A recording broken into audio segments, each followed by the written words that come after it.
दूसरों के अकाउंट पर नेटफ्लिक्स इस्तेमाल करने वालों के लिए बुरी खबर।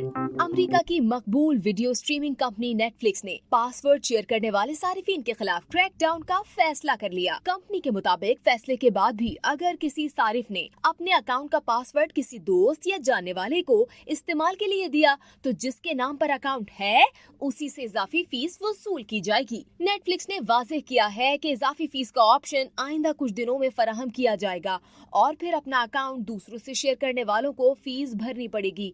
बसूरत दीगर उनके अकाउंट्स बंद कर दिए जाएंगे। कंपनी के मुताबिक सारिफीन के एक दूसरे को अकाउंट के पासवर्ड देने से कंपनी को नुकसान हो रहा है। इससे नेटफ्लिक्स की फिल्मों और सीरीज के लिए की जाने वाली सरमायाकारी मुतासिर हो रही है।